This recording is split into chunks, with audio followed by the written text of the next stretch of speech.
When you own a tractor, it's essential that you have a manual to match it. But if you own a Farmall Cub, there are many different choices of manuals. My dad, Dan, and I are going to show you a little bit as to what's in each manual so you can know which one you want to have to accompany your tractor. First on my right is called an operator's manual. We offer this for both newer Cubs and older Cubs, so you would just purchase based off the style of Cub that you have. Inside an operator's manual, you typically see things like how to grease your tractor or how to change the oil, check the oil. I really like this book that has a maintenance troubleshooting section. So it's symptoms of possible remedy and possible cause for hard to start, engine operates irregular or knocks, lack of power. A lot of the things tell you tangible things that you can do. There are a few things that say see a dealer that would be a little more complex for someone at the operator's manual stage. But this is a good, easy book. When you just purchase the tractor, sometimes people like to get the operator's manual right away. I also like these old style little comics, the graphics that go along with them. They're really fun to look at. And over here on this side, I have an original service manual, and this is the International Harvester one. This is specifically for the Farmall Cub. It's quite a thick book. It comes, you have to put it in a binder. I have one of these personally. I use this book myself. It goes right down to very details on torque specs, you know, how to set things up when you're putting the engine together. It also goes through the transmission. It has an electrical section in here also. This is just a super original harvester style service manual.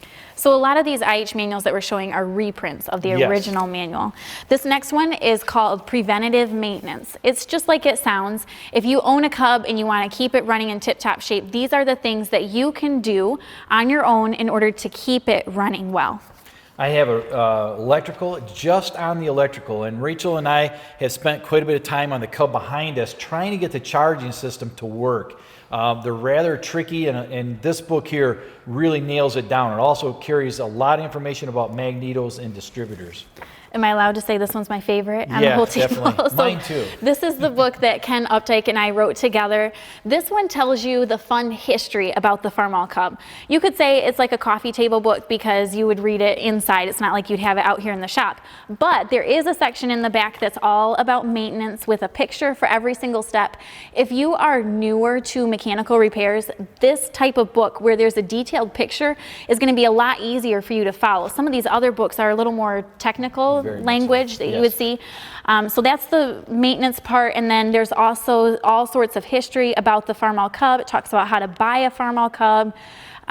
This is just a really good book. It's colorful and nice to look at, and the pictures are really phenomenal too. They are. Last over here on my side is the parts book. This book here, to me, I love looking up part numbers. I like to know the original part number, and this book just takes the whole tractor apart, as you can see, and it just has the part number. If there's a part on your tractor that, boy, I'd like to find the original part, we have to have the part number. So then you have the part number, then you can go on your hunt looking for the part. So it's just the Farmall Cub with all the part numbers. A really nice book to have. I also like that the parts catalogs normally have a schematic. You want to open it up and show what we're talking about by like this sort of thing? So if you like disassembled something and you were like, oh, what order does that go in? What side does the washer go on? This will help you get the things lined back up into the right order once you take it apart. One more thing, it's sometimes I need to know what size O-ring. In the book, a lot of times they'll say the bolt. It was a 3/8 bolt by 2 inch long, or it was a 1/2 inch O-ring. Lots of them little tips when you're trying to find parts are very helpful. This is the last book we'll talk about. This is published by a company called I&T. They're really popular. They make manuals for all sorts of different tractors. This one is special because it talks about the Cub, but it also covers many other letter series Farmall tractors. So let's say that you have more than one Farmall tractor, you would want to purchase a manual like this one since it's a little more generic.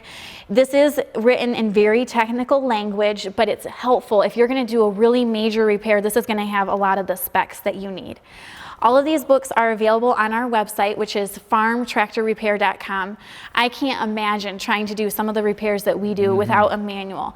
Even as experienced of mechanics as we are, we still rely on these books. They're the backbone to our work here. Yeah. And if you are going to do any sort of repairs on your tractor, you definitely need to have at least one, maybe a couple in your library.